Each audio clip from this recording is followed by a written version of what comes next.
question came in about carb loading. What are your thoughts there? I'll start with you on this one, Angelo. What are your thoughts on carb loading? And then how long out from a race day or a big long run would you suggest doing so? So a lot of people kind of get this wrong because they don't fundamentally understand what carb loading is.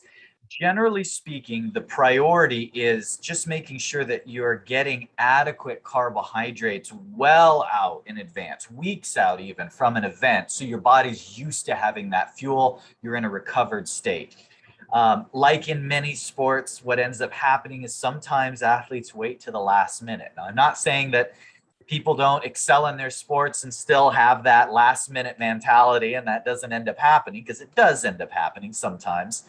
But you're always going to put yourself in the best position if you've planned in advance and you're already at that higher intake level weeks before a race. Now, here's why that would happen.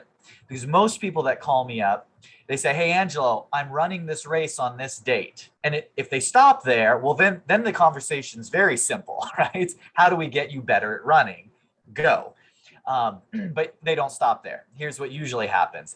And I'd like to be 15 pounds lighter. See that? And that's a big asterisk. So you're not going to get 15 pounds lighter by just running.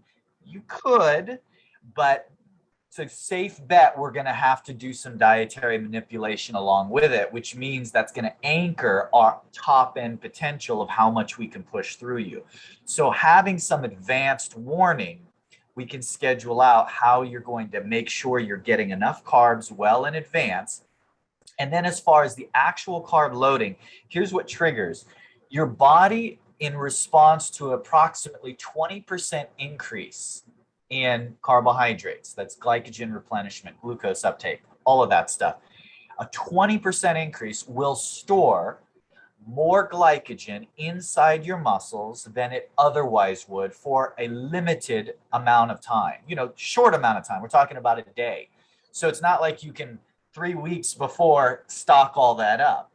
So whatever you're at, you want to increase. And for most of my athletes, because I didn't let them anywhere near a deficit the couple weeks leading up, I only have to increase marginally.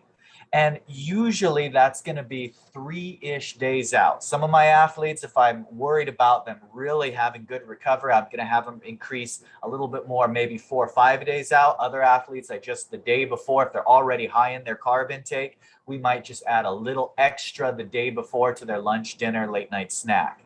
So again, as the answer to all questions, it depends, but at least you can see a little of the thought process going in. But something important to note, when it comes to carb loading, a professional level carb loading cycle actually starts with decreasing your carbs. Most people don't realize that. You actually decrease your carbs. So I don't want you to do that. I only want you to increase. But let me explain why there's actually some decreasing in certain instances. It's because a decrease of only 20% will actually hypersensitize your body on a hormonal level to uptake and hold that little bit extra glycogen or glucose. And that's the reason why we have in our minds, oh, I may be extra carbohydrate sensitive. Because what we've done is we've hormonally put our body in a circumstance by cutting carbs that it's more sensitive to glycogen replenishment. So someone who's used to watching their carb intake, when they do basically raise the roof on that, open up the gas pedal on the carbs, they're going to hold more glucose, glycogen in their muscles, liver, etc. And each gram of glycogen stored inside the muscles is going to be buffered with 3 grams of water. So that's why, sports aside, running aside, if you've ever been on a low carb diet, you went 3 weeks of low carbing it, lost some weight, then for a weekend went out and had pasta, wine, dinner roll, woke up the next Monday morning and gained 5 or 6 pounds. That's how it's possible, because your body was in a state where it's hypersensitive to carbs. It's looking to actually hold extra. As your body gets used to, ideally, gradual carb increase, you won't have such a sharp response. So hopefully that gives you a little bit of insight into the background of how biologically we respond to either carb deprivation or carb loading.